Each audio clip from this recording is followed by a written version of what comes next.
ಬಮೂಲ್ ಕೆಳಗಡೆ ಒಂದು ಟ್ರಸ್ಟ್ ಅನ್ನ ಮಾಡಿಕೊಂಡಿದ್ದೇವೆ. ಸುಮಾರು 20 ವರ್ಷಗಳಿಂದ ನಡೀತಾ ಇದೆ.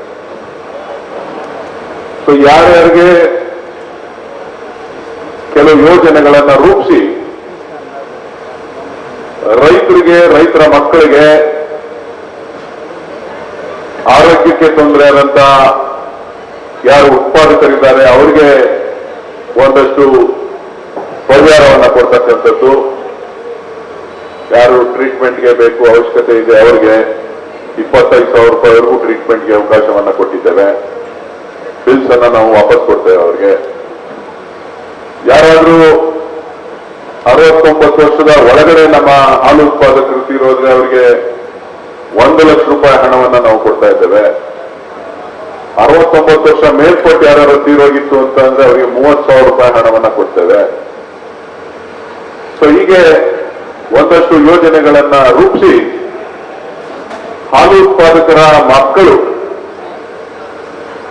ಮಕ್ಕಳಿಗೆ ಪ್ರೋತ್ಸಾಹ ಕೊಡಬೇಕು. ಯಾಕೆಂತಂದ್ರೆ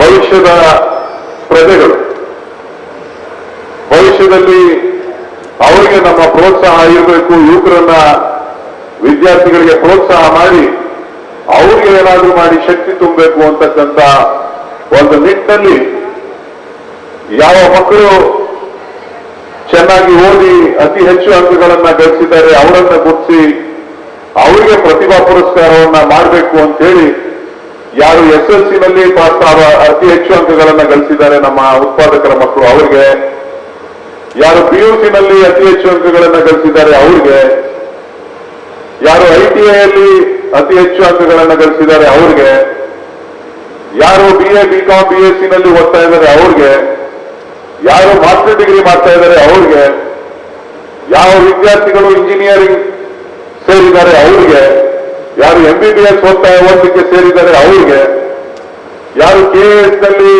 ಪ್ರಿಲಿಮಿನರಿ ಪಾಸ್ ಆಗ್ತಾರೆ ಅಂತವ್ರಿಗೆ, ಯಾರು IAS ಪ್ರಿಲಿಮಿನರಿ ಪಾಸ್ ಆಗ್ತಾರೆ ಅಂತವ್ರಿಗೆ, ಹೀಗೆ ಒಂದಷ್ಟು ಕ್ಯಾಟಗರಿಗಳನ್ನ ಮಾಡಿ ಎಲ್ಲರಿಗೂ ಕೂಡ ಪ್ರೋತ್ಸಾಹವನ್ನ ಕೊಟ್ಟು ರೈತರ ಮಕ್ಕಳನ್ನ ಏನಾದರೂ ಮಾಡಿ ಮೇಲೆ ಮುಂದೆ ತರಬೇಕು ಅಂತಕ್ಕಂಥ ಉದ್ದೇಶವನ್ನ ಇಟ್ಕೊಂಡು ಈ ಕಲ್ಯಾಣ ಟ್ರಸ್ಟ್ ಅನ್ನ ಪ್ರಾರಂಭ ಮಾಡಿ ಇವತ್ತು ವ್ಯಾಪಕವಾಗಿ ಇದನ್ನ ಜನರಿಗೆ ಮನವರಿಕೆ ಮಾಡಿಕೊಳ್ಳುವಂತ, ನಮ್ಮ ರೈತರಿಗೆ, ನಮ್ಮ ಒಕ್ಕೂಟದ ಸದಸ್ಯರುಗಳಿಗೆ ಮನವರಿಕೆ ಮಾಡಿಕೊಳ್ಳುವಂತ ಕೆಲಸ ಕೂಡ ನಾವು ಮಾಡ್ತಾ ಇದ್ದೇವೆ.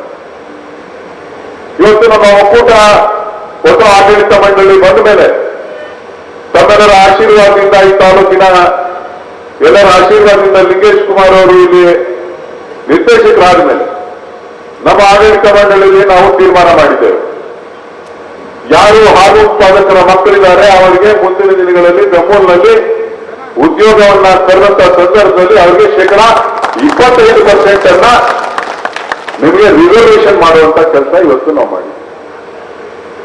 25%. ಯಾಕೆಂದ್ರೆ ನಿಮ್ಗೆ ಕಷ್ಟ ಗೊತ್ತಿರ್ತದೆ, ನಿಮ್ಮ ಅಪ್ಪ ಅಮ್ಮ ಹಾಲಾಗ್ಬೇಕಾದ್ರೆ ಎಷ್ಟು ಕಷ್ಟಪಟ್ಟಿದ್ದಾರೆ ಅಂತೇಳಿ. ಹಾಗೇನೆ ನಮ್ಮ ಸಿಬ್ಬಂದಿ ವರ್ಗದವ್ರಿಗೂ ಕೂಡ ಒಂದು 10% ಅವರು ಕೂಡ ರಿಸರ್ವ್ ಮಾಡಿದ್ದೀವಿ. ಕೇಂದ್ರದಲ್ಲಿ ಕೆಲಸ ಮಾಡೋರಿಗೆ ಮತ್ತೆ ಇಲ್ಲಿ ಡೈರಿನಲ್ಲಿ FPCS ಅಲ್ಲಿ ಕೆಲಸ ಮಾಡ್ತಕ್ಕಂಥವ್ರಿಗೆ. ಹೀಗೆ ಏನಾದ್ರೂ ಒಂದು ಬದಲಾವಣೆಯನ್ನ ರೈತರ ಮಕ್ಕಳಿಗೆ ಅನುಕೂಲ ಮಾಡಬೇಕು, ರೈತರ ಮಕ್ಕಳಿಗೆ ಅನುಕೂಲ ಮಾಡಬೇಕು, ಅವರ ಭವಿಷ್ಯವನ್ನ ರೂಪಿಸಬೇಕು ಅಂತೇಳಿ ಇವತ್ತು ನಾವು ವಿವಿಧ ಯೋಜನೆಗಳನ್ನ ಬಮೂಲ್ ಟ್ರಸ್ಟ್ ಇಂದ ಇವತ್ತು ನಾವು ಮಾಡ್ತಾ ಇದ್ದೇವೆ. ಕರುನಾಡು ಟೈಮ್ಸ್ ಚಾನೆಲ್ನಲ್ಲಿ ಸುದ್ದಿ ಮತ್ತು ಜಾಹೀರಾತು ನೀಡಲು ಈ ನಂಬರ್ಗೆ ಕರೆ ಮಾಡಿ.